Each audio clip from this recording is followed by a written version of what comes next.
Asambleísta Virgilio Hernández.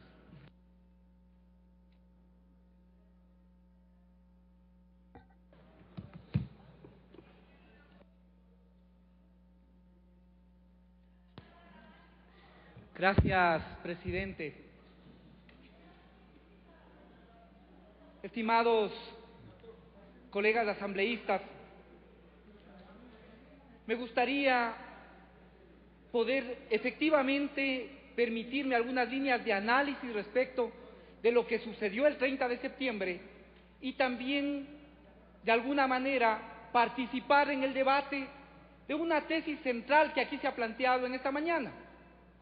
Y es básicamente tratar de señalar que no existió golpe de Estado, intento de golpe de Estado, y que más bien lo que se presentó es una sublevación de tipo gremial, una protesta de tipo gremial.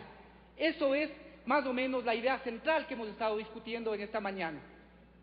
Y para eso se han apoyado incluso en un informe de las Fuerzas Armadas, que obviamente yo no tengo por qué dudar, pero como toda obra humana está sujeto al análisis, no porque sea obra de los generales, como acaba de decir el coronel Cobo, es que es palabra sagrada o santa, es su enfoque, su visión respecto de los hechos.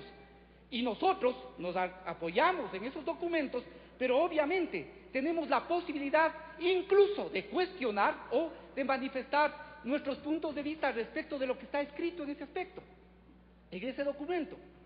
Yo quisiera tratar de establecer 4 líneas de reflexión respecto de esta tesis de que no ha existido intento de golpe de Estado, porque eso nos puede llevar a equívocos, y esos equívocos no nos puede permitir aprobar una resolución que como primer punto, como el punto 1 de la resolución ahora, lo que busca es condenar de forma categórica esa y cualquier pretensión de ruptura de la Constitución y la democracia, que seguramente será un tema en el que todos coincidamos y concordamos. ¿Cuál es el primer equívoco? Pensar que los golpes de Estado son tales solo si es que se efectivizan. Por lo tanto, todos aquellos intentos que no llegan a materializarse no constituyen un golpe. Si es que es así, muchos de los intentos de golpe de Estado que hemos tenido en la historia nacional y que se ha visto en la historia mundial no podrían ser considerados tales. Segundo, un segundo equívoco es pensar que los golpes de Estado solo se dan de forma planificada, que los golpes de Estado solo se dan de forma meticulosamente preparada y que la espontaneidad no tiene nada que ver en esto. Sin contar que una acción de esta naturaleza genera posicionamientos de las distintas fuerzas políticas, posicionamientos, alineamientos, y esto puede provocar la desestabilización del orden constituido. De lo contrario, miremos que en la historia internacional tenemos muchos, y también incluso en la nacional, ejemplos de casos que empezaron de forma aislada y terminaron constituyéndose en efectivos movimientos para derrocar a un gobierno. Entonces no es cierto, y ese es un error, pensar que un golpe puede ser definido de tal manera solo si está meticulosamente planificado. Tercer equívoco es que se subestima la cantidad de fuerza que se presentó el 30 de septiembre. Estamos hablando de decenas de regimientos policiales tomados, incluido el más grande, que es el regimiento Quito. Estamos hablando de movilización para cerrar vías, cerrar terminales de buses. Estamos hablando de la escolta policial que no cumplió lo que la ley y la Constitución demanda. Estamos hablando de impedir la libre circulación. Aquí, para algún legislador que dijo, se trata, aquí tengo la frase textual, de una simple paralización. No puede haber una simple paralización, porque los actores de la paralización eran precisamente los llamados por la Constitución y la ley a cuidar el orden público. No puede existir una simple paralización gremial, porque no es lo mismo que cualquier otro sector social, puesto que por mandato constitucional y de la ley se ha entregado a la fuerza pública la potestad para controlar el orden interno. Entonces no es una simple paralización como aquí se ha señalado. Si es que la policía no cumple su papel, vamos hacia la inseguridad. Si las Fuerzas Armadas no cumplen su papel, se pone en riesgo la soberanía del país. Por lo tanto, aquí no se puede hablar de una simple operación. Ese es el tercer equívoco. No considerar y subestimar la cantidad de fuerza que se expuso, a la que se expuso al pueblo ecuatoriano el 30 de septiembre.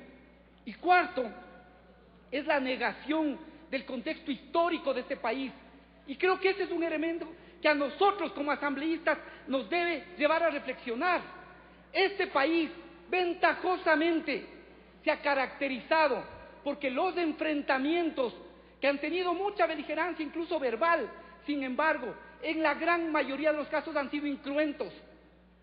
Esta no es la historia de Perú, esta no es la historia de Colombia, esta no es la historia de Bolivia. Aquí, básicamente, hemos podido solucionar crisis profundas sin tener que lamentar decenas de muertos. Eso es lo que está en riesgo si es que no existe una acción concertada de la sociedad y el Estado para poder repudiar lo que pasó el 30 de septiembre y que se investigue no solo a los autores materiales, sino también a los intelectuales. Eso es precisamente lo que está en riesgo. Miren, ¿de qué estamos hablando, colegas asambleístas? Estamos hablando de que ese día, al interior de fuerzas que están absolutamente regladas y reguladas, existieron mandos paramilitares que, actuando de forma al margen de sus mandos institucionales, establecieron un proceso de conspiración y de sublevación frente al orden constituido. Si no somos conscientes de eso, podemos mirarnos en el futuro en el espejo de lo que ahora pasa en otros países como en México. El momento que un Estado, que el poder civil no es capaz de subordinar a su fuerza pública, estamos hablando de un Estado fallido. Aquí he tenido desagradablemente que escuchar una frase que dice: ¿cuál fue el estúpido que provocó a la policía? Si ese argumento se repite a la vida cotidiana, significaría que la sociedad democrática está controlada por el poder de quien posee las armas en democracia. Esto significaría que no podemos discutir, que no somos capaces de resistir el poder que se puede establecer por parte de quien tiene las armas, porque eso podría ser asumido como una provocación. Entonces los ciudadanos podríamos ser disparados, podríamos ser asesinados, podríamos ser cruentamente atacados, solo porque tenemos que reverenciar un poder a quien posee las armas. Ese no es un principio democrático, señor legislador. En democracia, el poder civil, el poder militar y policial se subordina a la autoridad civil. Ese es el principio democrático. De tal manera que aquí no hay un estúpido que provoca, sino básicamente la necesidad de que esas fuerzas se subordinen al poder civil. Esto es fundamental señalar y decir. Desde el punto de vista de la teoría política, cualquier insubordinación de las fuerzas públicas significa rompimiento del orden constitucional. Si no somos capaces de darnos cuenta que paralelamente a los mandos institucionales existió mandos paralelos, estamos hablando de que estas instituciones que son claves para la democracia, como las Fuerzas Armadas y la policía, pueden estarse viendo involucradas en un proceso de anomia colectiva, en un proceso de desinstitucionalización, y eso es fundamental preservar en la democracia, la institucionalidad de estas que son las únicas fuerzas que poseen el monopolio legítimo de la fuerza. Por eso los está diciendo. El segunda propuesta que se plantea es: vean, investiguemos, pero esa investigación no solo tiene que ser a quienes operaron, esa investigación tiene que ser también a quienes pensaron. Me queda un minuto.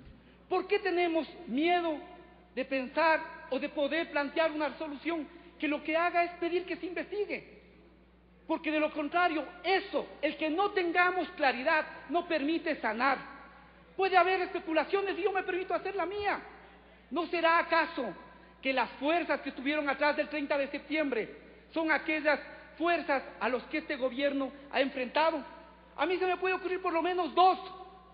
las empresas petroleras transnacionales y los bancos, el capital bancario, aquellos que, sobre todo, aquellos que ejercen de manera inescrupulosa, y obviamente las fuerzas políticas que los representan. ¿No será que están atrás de esos sectores, del intento de golpe de Estado, esos sectores que han sido afectados por la acción de este gobierno?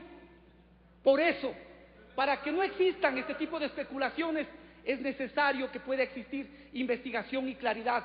Y eso es lo que estamos planteando en la resolución, que se investigue a los autores materiales, se investigue a los autores intelectuales. Ya. Miren, un tribunal de Estados Unidos falla contra Chevron en el caso de la contaminación en Ecuador. ¿Sí? Hoy esto. ¿Acaso aquí no hay intereses? ¿Y no será que esos intereses articulan también este intento de golpe de Estado? Por eso, para que estas dudas no queden flotando, es necesario que se aclare y se enfrente. Yo estoy de acuerdo en que hay que sanar heridas, pero para sanar heridas hay que efectivamente curarlas. Y el tema fundamental de curar implica por conocer qué es lo que pasó, significa saber la verdad. Solo sobre la base de eso podemos efectivamente garantizar la paz. Pensemos en los países del Cono Sur, intentaron tapar la verdad, leyes de punto final, leyes de punto muerto, enterrando la verdad. ¿Se pudo solucionar las heridas de esos países? No, 20 años después han tenido que reabrir, porque una sociedad que no conoce, una sociedad que no quiere ver lo que efectivamente pasó, es una sociedad que está condenada a que estos hechos se puedan volver a repetir. Por eso, colegas asambleístas, yo les invito a que podamos aprobar esta resolución, que no se repita más los hechos del 30 de septiembre, que se pueda investigar quiénes estuvieron atrás de este intento de golpe de Estado y además propiciar toda una fuerza regional para impedir que los golpistas pasen, para impedir que la democracia se pueda seguir consolidando en nuestro país. Gracias.